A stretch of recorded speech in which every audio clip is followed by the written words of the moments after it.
Abigail, I heard that the new foreman Jerry was making a move on you. Is it true? Inquired Betty. Abigail, stirring the mortar, laughed. Yes, can you imagine? Just graduated from high school and all the same. If a woman is single, they need to conquer her. I told him nicely to leave me alone. I'm 30 years old. I have many problems, and you're young and haven't seen life yet. But he refuses to leave me. You won't believe it, Betty, but I swore at him, and he still won't leave me alone. Betty shook her head tiredly. Oh, what are you saying? What problems do you have? He's only 5 years younger than you. What if this is a real love? Smiled dreamily Betty. Come on, you chatterbox, go to work. But I think you can talk only, said Abigail angrily. Abigail was from the village, but many years ago she came to the city to study. She was a pretty girl, tall and with a nice figure. There were plenty of suitors, but Abigail wanted a city man in a suit and tie. Abigail went to study construction, deciding she could always make a living with her hands. When she was finishing her study, she was sent for practice to a construction company, and there she saw Connor. People said that he only had recently been promoted to the position of head. He was cheerful and friendly.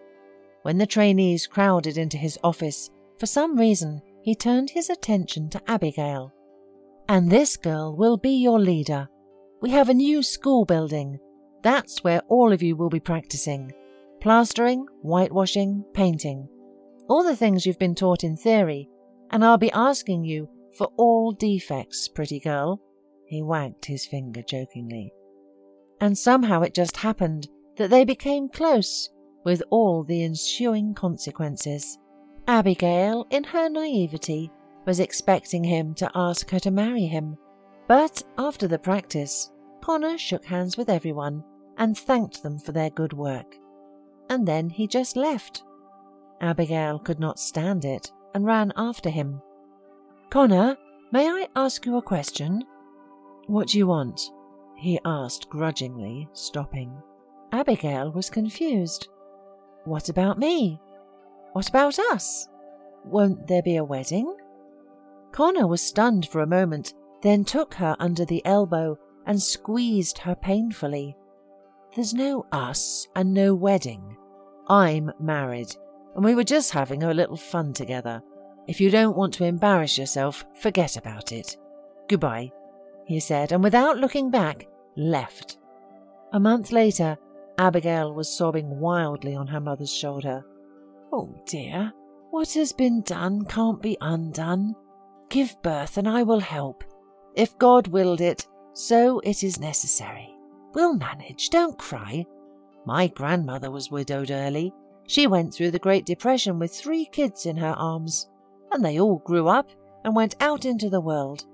Your Tommy will be fine, she reassured her daughter. Abigail laughed through her tears. What if Monica is born? Should I not give birth then? Her mother kissed her on the top of her head. Let even Bobby and Billy be born. The most important thing is that the child is healthy. Years went by. Tommy had already entered the 6th grade and went to his grandmother in the village for the whole summer. Abigail's mother had been feeling worse lately, so Tommy looked after her on vacation. And Abigail came to the Moni on weekends working in the city. Jerry, whom Betty gossiped about, got a job as a foreman 6 months ago. All unmarried and divorced women immediately started flaunting themselves in front of him. Indeed, the man was single and handsome. Abigail did not pay any attention to him. She thought he was too young, and besides, she had no time for men. But Jerry, unexpectedly for her, began to give her signs of attention. He would bring her a candy or a chocolate bar for her tea. And then one day, Abigail made a joke without a second thought. If you flirt, you'll have to marry me. But Jerry replied seriously, If I should, I'll get married. Abigail even choked on her tea. Don't you get jokes? No, replied Jerry and winked at her. Abigail, why don't we go to the movies together? Suggested Jerry one day. Are you starting that again? Groaned Abigail. Go and invite Nina. She's a young girl, and she likes you. What do you want from me? Jerry shrugged his shoulders. But I like you, Abigail, and I have serious intentions. Suddenly, an idea occurred to Abigail. You know, Jerry, why don't you come with me to the country tomorrow? I will introduce you to my son. As he says, so it will be, she suggested with gloating. Jerry even rejoiced. I would love to. I really want to meet your family.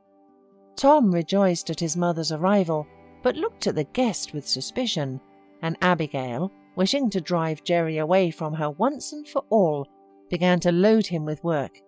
But to her upset, he coped with everything perfectly and without any displeasure. In addition, she was surprised to see that her son at first was looking suspiciously when Jerry was doing something, and then they were nailing planks to the barn together, chattering merrily. Mum, if Jerry asks you to marry him, say yes. He's nice, her son whispered to her farewell. Oh, daughter, you've finally found your destiny, sobbed her mother. Abigail was confused. Wow, everything was decided without her. Maybe she doesn't need him. Or perhaps she got used to being alone. The nurse in the waiting room filled out the necessary documents and then looked at Abigail and said, Let's go to the maternity ward and calm your husband down. It seems he's going to give birth, not you. Abigail even smiled between contractions. Jerry, everything will be fine. Don't worry. 3 days later, Abigail came out of the maternity ward with Jerry, who was holding a baby girl in a white blanket.